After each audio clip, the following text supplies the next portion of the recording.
Welcome back to Atypical Talk. This is a podcast where we have conversations that illuminate the intersection of faith, culture, and the common spaces of our humanity. I'm Abby. I'm Joel. And I'm Allison.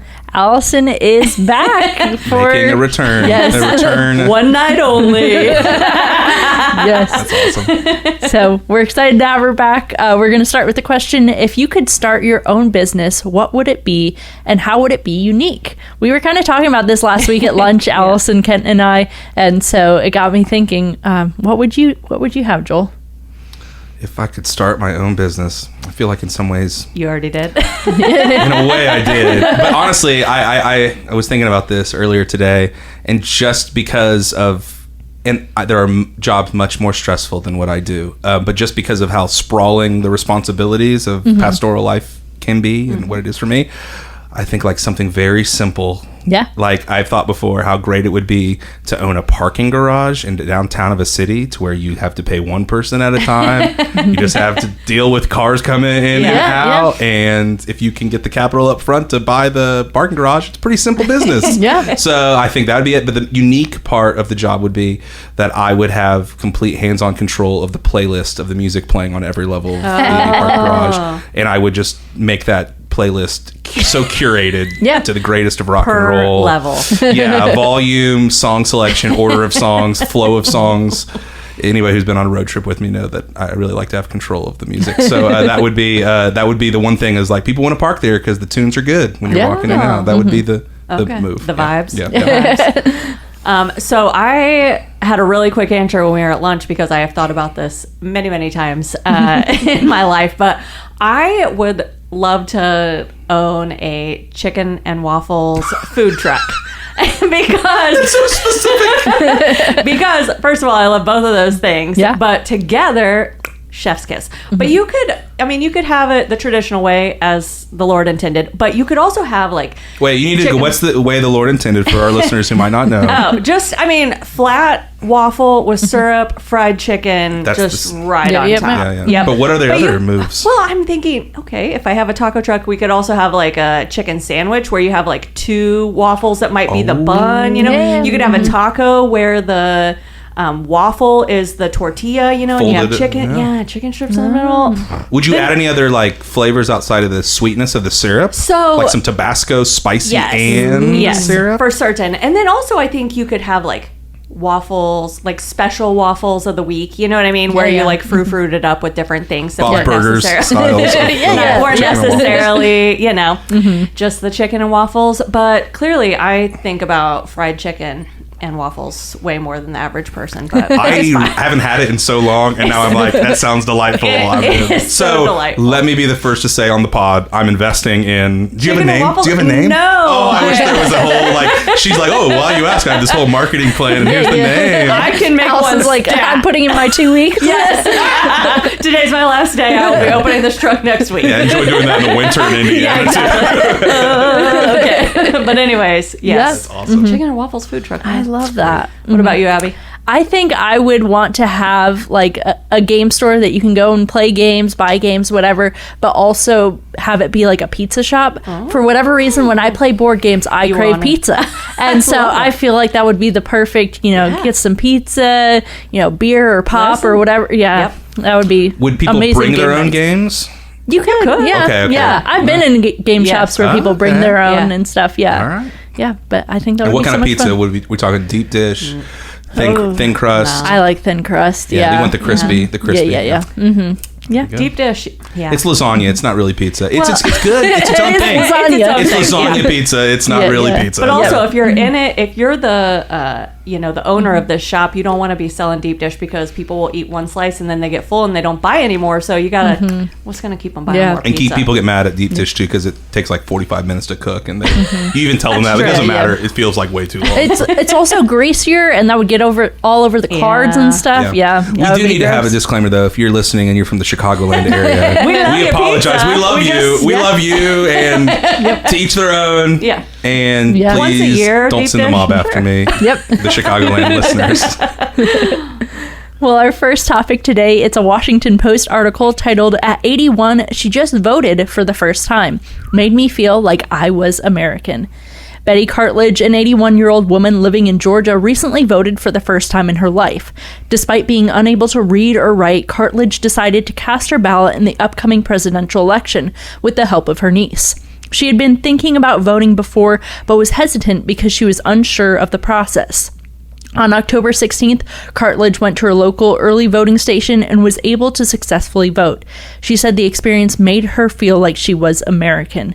Cartledge has lived in Georgia her entire life, but this was the first time she felt empowered to participate in the democratic process. Cartledge said the experience of casting her ballot was easier and more emotional than she had anticipated. It was amazing, she said, adding, "If I could do it, other people who can't read and write can do it too. Now I'm not ashamed of it." So what'd you think of this story? Way to go, Betty. Woo! Yeah. Yeah, I thought it was so cool. Yeah. I thought it was so cool to think like of that moment of, you know, letting so much of life pass by without jumping in and participating, in that pride that she felt of being like, oh, I can be a part of something. Yeah. I do have a voice, even though she couldn't read or write in typical ways to understand what was going on, or maybe she was discouraged to vote because of those things. Way to go. I think the unsung hero in the story just gets one line, but it's her niece that like Yeah. took her and talked to her about it and encouraged her inside of that act. So I think it's really cool. And it's one of those things. Here we are, like by the time this gets released, this is election week in that way, and so election day. So have you guys already voted? I have already voted. Yeah, I have not. And actually, we need to. It's right now down the street, and I need to do it early. But there's part of me that wants to go do it the day of and suffer with everybody. No. I don't know why. It feels more American to stand in a line. I know that's not true. Well, I've done that before as well, or thought that. Yeah. But, so my mom actually works in the election office leading up to election day, and so far, like Joel said, we are just over a week before actual election day, and more than 13,000 people have already voted in our county, which That's awesome. seems That's wild, but also so exciting. Yeah. But yeah, like you, I kept thinking of Betty's niece in this article too, and I'm wondering, you know, hindsight's always 20/20, but I'm like, man, I wonder if now she would have asked her sooner, you know, to take her. But yeah, I had so many thoughts because, you know, like Betty, I know so many people who think their one vote doesn't really make a difference, but you know, for me, like the fact people literally fought and died over your right to be able to do so not that long ago, like for me, that's difference enough. Like I never want to take it for granted being able to have that opportunity. So excited for Betty. Also, just what a tragedy in the year 2024 to still have people, like I just think about her not being able to read and write and just how limiting that is. Yeah. So I had so many thoughts after reading this article because I was so excited, but then I was like, oh, Yeah. There's Come a lot on, of there's so barriers many- when Ton of barriers. when Yes. you're not able to read and write. Yeah. And I think also there's just so much shame behind, you know, having so many opportunities to do something and choosing not to. Or other life experiences Yeah, that yeah. made you not be able to. Yeah, yes. yeah. And then you think like, oh, I'm 37 and I don't know how to swim, or I don't know how to ride Yeah, my bike. right, and then yeah. there's shame, and then you just let it go You by. don't- yeah, you just never And I get Absolutely. that. Yeah. And especially if this was something, which probably was something that there was an extenuating circumstance in her upbringing Yeah. that Yeah, yeah. she Yep. was encouraged. I have a friend who can't read Yeah. or write very well. And it's amazing the way that he's so intelligent. He's so Yes. smart.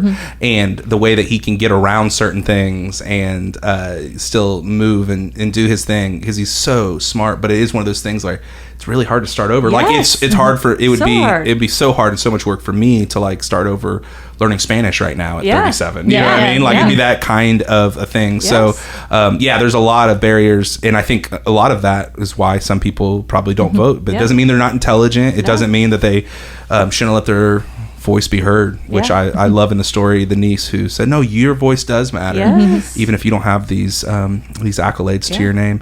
And I think just heading into election week, and I mean we can spend hours and hours and weeks talking about how our disappointments or our challenges with government and politics, but it is one of those things I always want to stop when we get to this moment and be like, with all of the warts that we have in our country and all the broken things and all of the people that are using this and all the this and that, it is an amazing thing that we actually get to have a say in what is going on in our world and going on in our country and the communities that we raise our kids in and do life in. I'm reminded of Winston Churchill has this quote. He wasn't even American, but they vote in England too. But he has this quote: "Democracy is the worst form of government, except for all the others." And I just think there's always just like a great little British snark in that, thinking like, yeah, it's not perfect, but you know what? I'm so glad I live in a place where I actually have a voice in these decisions.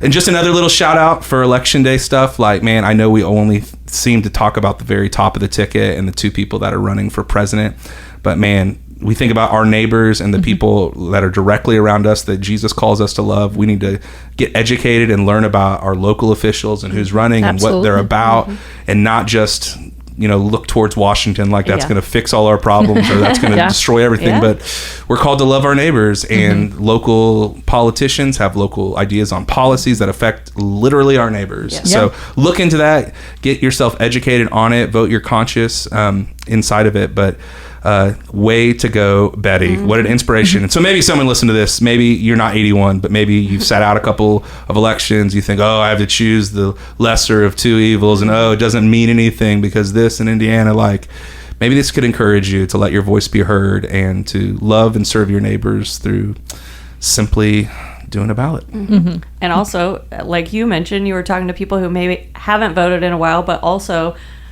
if you are listening to this and you know somebody who maybe hasn't voted, like, have them go with you encourage them. Yeah, because I've taken people to vote before, and it's really simple to be able to assist somebody in voting, especially at I only have experience here where we live, but you go, you fill out a simple little form that says, I'm assisting this person with their vote, because either they can't read, they can't write, they whatever the process is. Maybe they don't understand the form or the technology, and you sign it, and that form gets stapled to their ballot and gets run through the machine, and that's it. So, like, anyone can go and help somebody. I had no idea that's how it worked. Yeah. That's really simple. It's really simple too, but we were just having a conversation around a staff meeting earlier today about some people that have started coming to our church that don't have transportation to church, and maybe it's not a disability or them not being able to read or write, but maybe they don't have a ride to a polling station. Maybe that could be a way that you could help somebody and give them dignity and remind them of their God-given dignity and their voice. So I love that. That's such a cool challenge for us all to be thinking about. It's like when we say come to church and bring somebody with you. Go vote and bring somebody with you. I mean, ask if they want to go. Don't just throw somebody in your car. Make sure they have their own opinions, and you're not just telling them what to do. That would be the other side note to that. So what would you say to someone in your life that's like Betty, like an older family member or friend who hasn't ever voted? What would you say to them to encourage them and have them go out and vote? I would come back to this reality of these leaders that we get a voice to elect make decisions that affect real people, and they can harm people or they can help people. And if that family member was a follower of Jesus, I would encourage them to follow Jesus and look out for others and look out for the marginalized and the people that will be affected by the decisions that are made, and be like, we can be a part of helping people, in that way. And that is not saying that one vote or one person has got everything lined up with Jesus or like they're God's person, like not that at all. But when we have a choice to help decide who's making decisions, I think we should bring that to the table, because these decisions affect people and God loves people. So that'd be my thing. And to Allison's point of, we live in a place where people sacrificed much so that we could have this kind of freedom. So don't throw that away. Yeah, and just, it's easy to read, headlines or, see the memes on social media, and then you're like, well, I don't know, everybody seems terrible. Well, let's research what's actually facts, and I would love to do that with someone if they weren't sure, or even if you don't want to, maybe you are so confused by all of the back and forth of more national politics. Okay, so let's look locally, like, what are your school board members look like what are your what I mean, like, what are these local positions, and maybe those, you don't have to vote for every single thing on the ballot. You don't have to fill every space. No. So, if that is confusing, like, let's just make it smaller and, just vote for your local people. Yeah, I love that. Our second topic today is a Today article titled "Runner Finishes Chicago Marathon in Heels. Curtis Hargrove, a 35-year-old Canadian, ran the 2024 Chicago Marathon in 3-inch red heels to raise awareness for women and children affected by domestic violence. He partnered with an organization called Stepping Stones Crisis Society that advocates for victims of domestic abuse.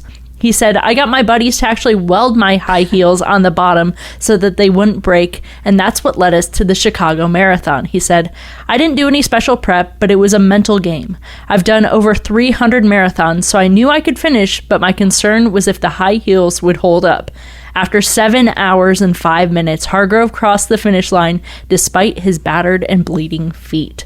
Oh my gosh, that's a lot of determination. I can't go like 5 minutes in heels before I'm complaining and wanting to take them off. And that's walking. Yes. Also, do not go to his Instagram and see the after it was pictures. gross. I make poor choices, and this won't be the last one I ever make, but it is one that I regret for certain. Gross.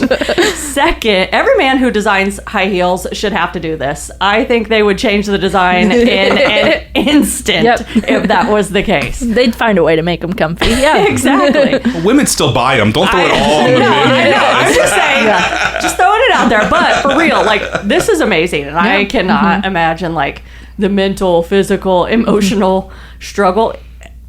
Even though he said he's done 300 marathons, which is wild in itself. But But you do that in like ergonomically correct shoes and like these shoes that are perfect for this long distance kind of thing. To think like every step, just the pain that you would be experiencing, I cannot imagine. So I'm like, why is there? Wasn't there another way to raise awareness? Like, why are you ever going to be able to walk normal again? Like, is this irreversible after you guys talking about this foot pick? I mean, gosh, I just can't imagine irreversible. we didn't pay for those either. Good. But I mean, anyone who will quite literally walk a mile in someone else's shoes to raise awareness for any cause, like, I think that is a huge deal. Anytime we can let some, people know that they're seen and they're not alone and they're supported in whatever way that might look like that's a win for humans. So, I mean, kudos to him. But his feet never recover.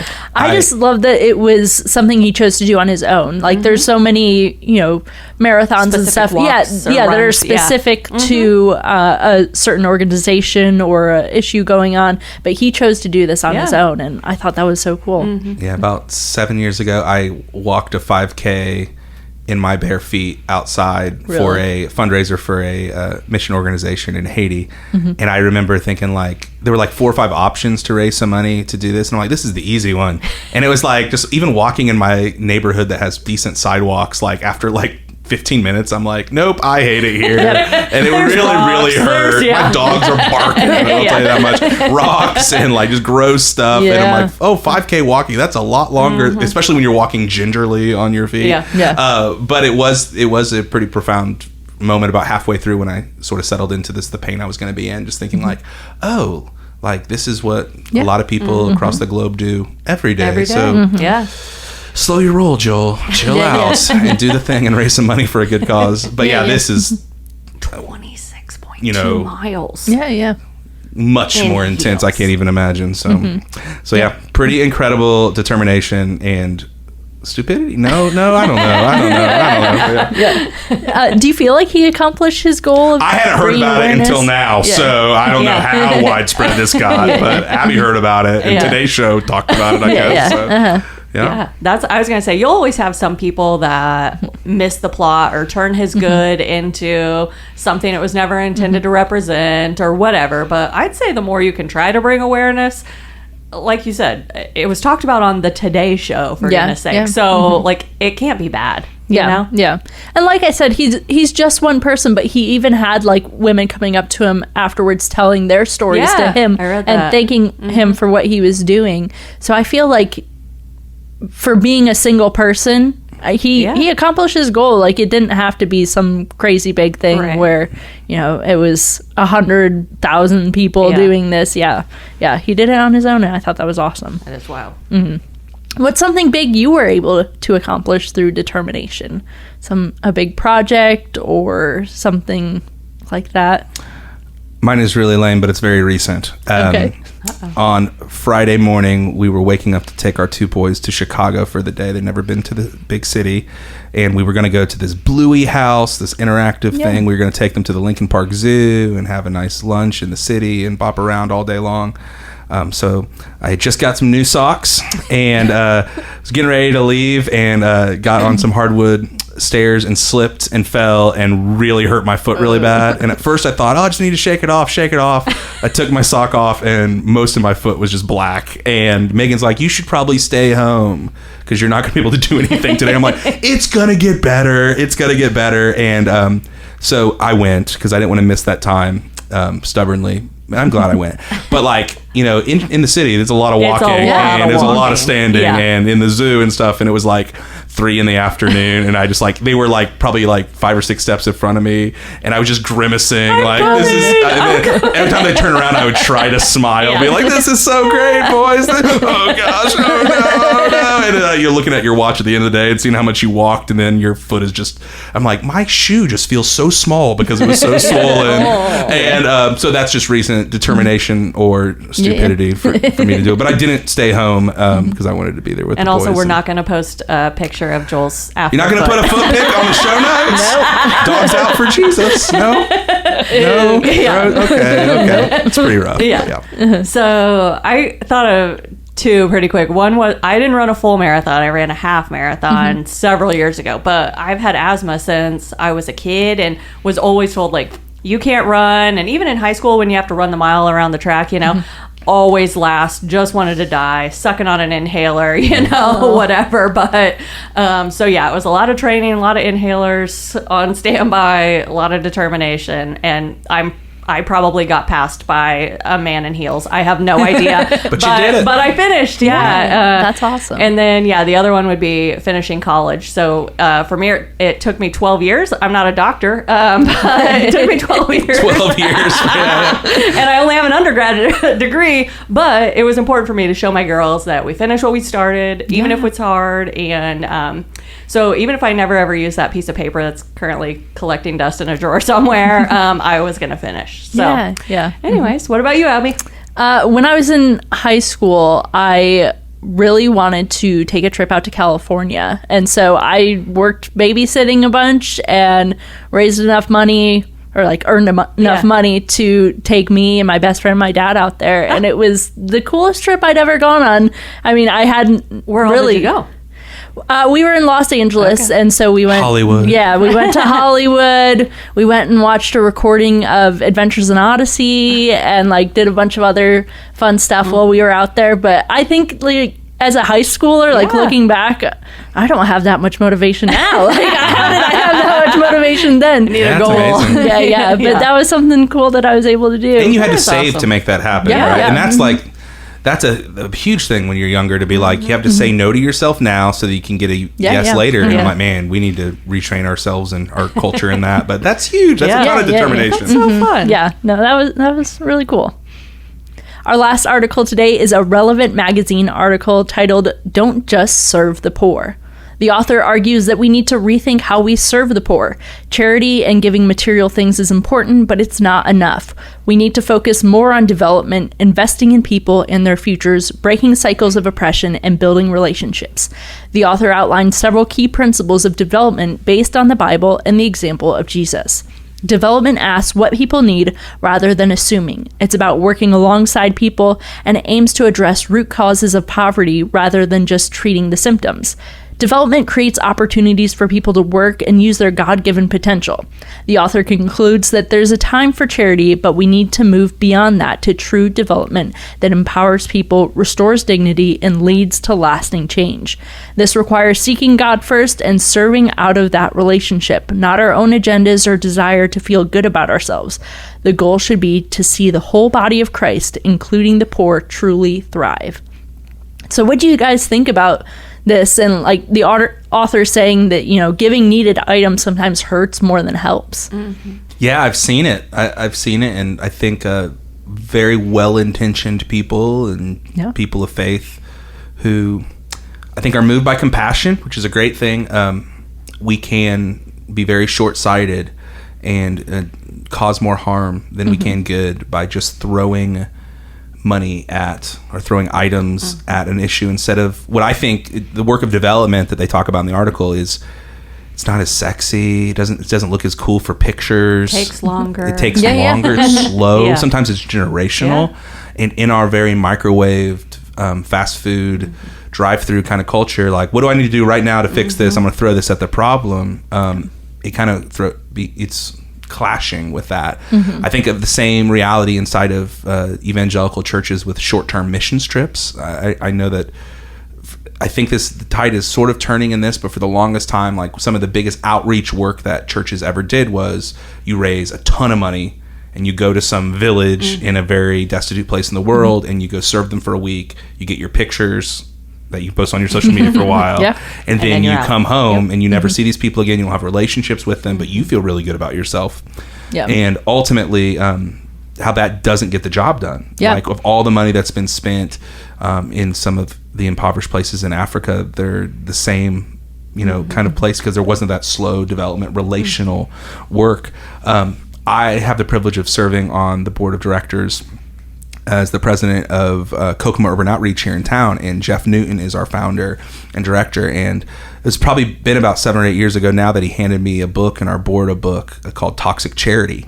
The subtitle of the book by Robert Lupton was How Churches and Charities Hurt Those They Help. And one of the most glaring statements from early in the book, I'll never forget, Lupton says this: giving to those in need what they could be gaining from their own initiative may well be the kindest way to destroy people. I think that idea, the kindest way to destroy people. And it's something that's always stuck with me and challenged me in moments of wanting to do something and actually slowing down and thinking, okay, how do I actually do the harder, slower work and be a part of the solution to why they got there, not just in this moment. And Jeff, throughout the years, has really impressed on me that there is a difference between the emergency of helping somebody go through poverty, because a lot of poverty is situational and it's a season, or it's an emergency based thing like a natural disaster. And yes, meet those needs, go. They need things right now so they can live for tomorrow. The problem occurs more so when we don't help people get out of poverty, but we are just always in that cycle of just helping them and just sort of teaching them to fish instead of instead of just giving them fish. But beyond that, and I love what they talk about in this article about asking questions and seeing the potential in people.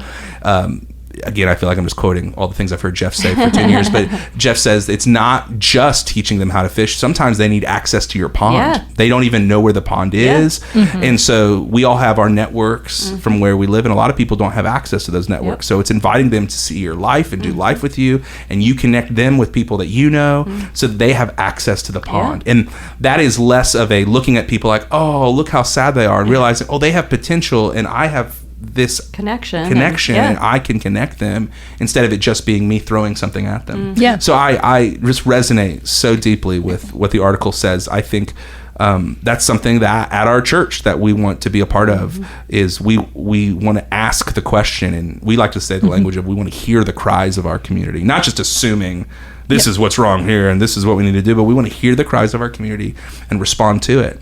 And in a lot of our community impact work, we go and we talk with the people that are doing this full time and seeing how can we come support you and pour fuel on your fire, instead of being like, here at Bridgeway, we want to start this initiative and do this, which is very much coming in, we're the savior, you don't know what you're doing. But we want to come alongside and support. And I love that. And I think that that's more than just serving the poor. It's coming alongside of them, which is a beautiful thing. Yeah, and I think to kind of go along with what you were saying, maybe in these instances where we are doing things for either nonprofits or charities or even individuals that we know who, might need a hand up, like maybe it's not posting about it on social media when you do it. Maybe it's about doing it because it's the right thing to do, regardless of if anyone ever knows you did it or not. I just think of, myself, and as Jesus followers, like that's not, you're missing the plot, I guess, when we want to make it more about ourselves and the things that we're doing versus just doing the thing because it's Yeah. the right thing.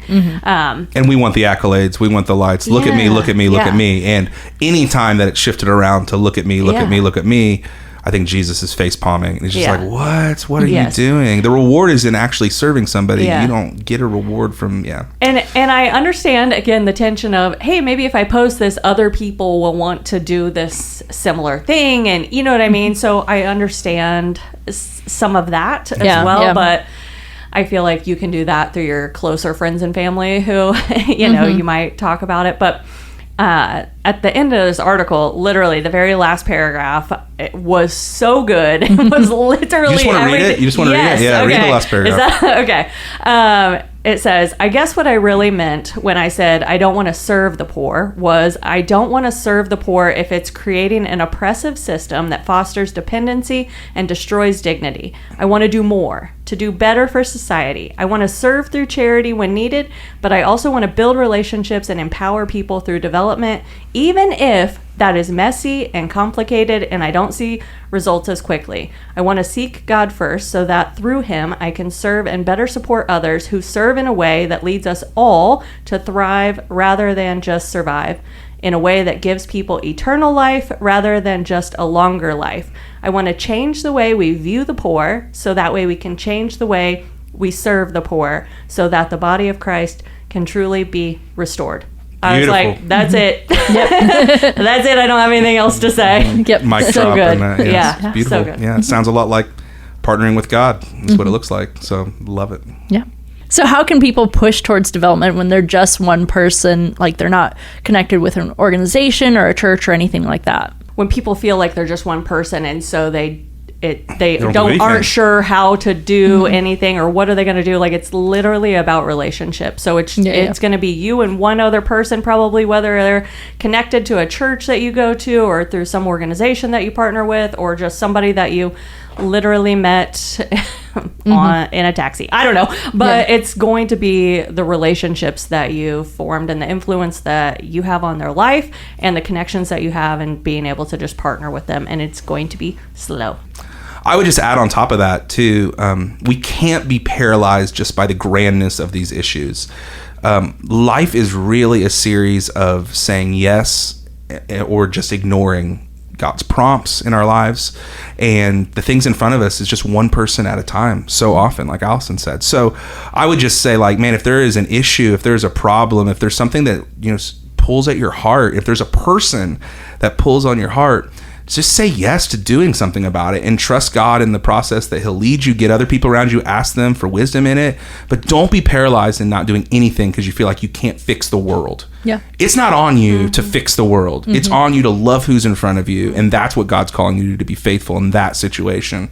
So let your heart be open and broken to the things and the people around you, and then just respond as if Jesus would respond. And that often is just by a conversation, a meal, asking questions, getting to know them, and then maybe hearing more about why they found themselves in this situation that they found themselves in.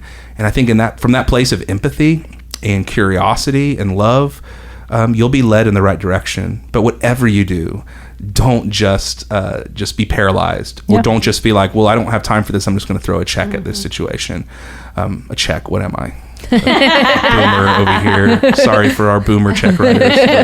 But I just feel like just find a way to say yes and then go one step at a time.